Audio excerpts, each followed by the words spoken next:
These are boobs. This is your brain on boobs. Any questions?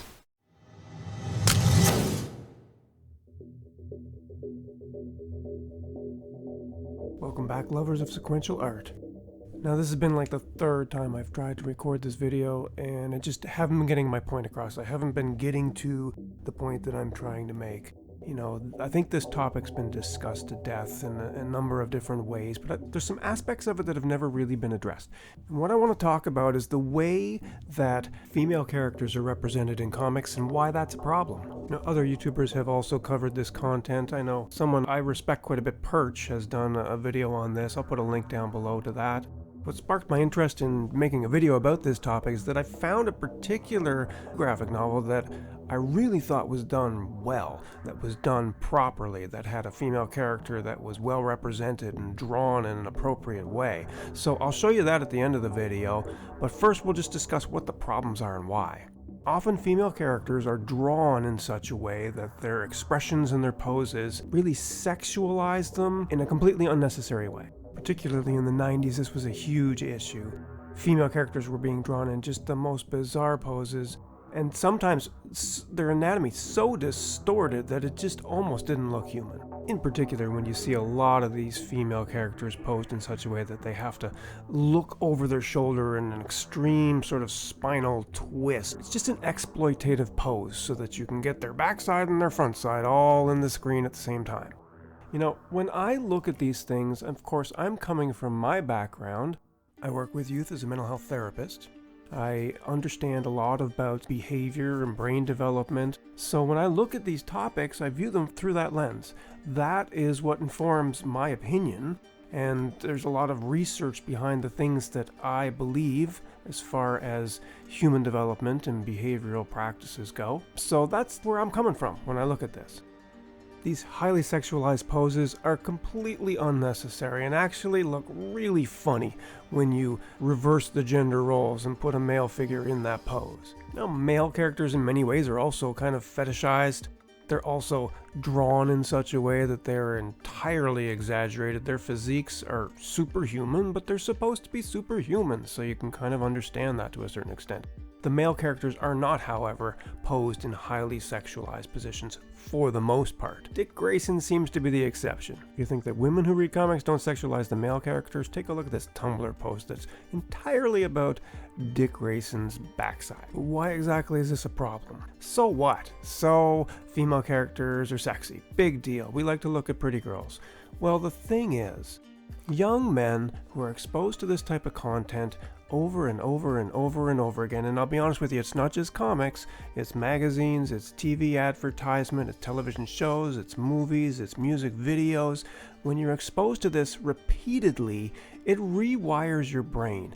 As you're developing, your brain gets rewired to view other people as objects that are just there for your entertainment and your pleasure, and not real human beings for you to have real relationships with. Now, does that mean every young man who looks at a comic with some pretty girls in it is going to become some sort of crazed, misogynistic monster? Of course not, but some of them will. For the same reason that we don't allow young people, children, to use THC, is the reason we don't want to expose them to a whole lot of content like this. Their brains are still developing. We want to give them the best possible opportunity to have those brains develop into healthy adults. And it's not going to hurt anybody to just have respectful representation of women in comics. They can still be attractive. They just don't have to be hypersexualized. If you enjoy this kind of content, then definitely like the video, subscribe to the channel, hit the bell, do all those things, leave a comment. It all helps to grow the channel and to make it possible for me to make more. So what is the alternative? How can you draw these superhuman characters who are supposed to be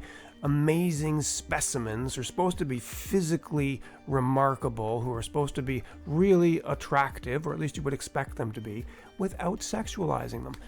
Well, there's a really nice article by an artist that demonstrates exactly this, and I'll put a link down below to that as well. You should totally check that out.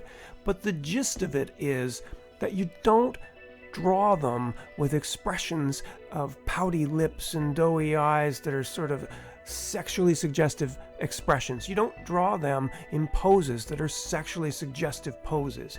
You draw them as typical human beings in normal poses, the same as you would draw a male figure, and you don't accentuate those parts of their body that are specifically sexualized parts. Female characters can be drawn pretty much exactly the same as male characters. There's really no reason not to. And now for the book that sparked the whole concept of me doing this video, because I found that this was a well-done version of a female heroic character that is not being objectified in any particular way, and who is well written and well drawn. And that book is Lazarus.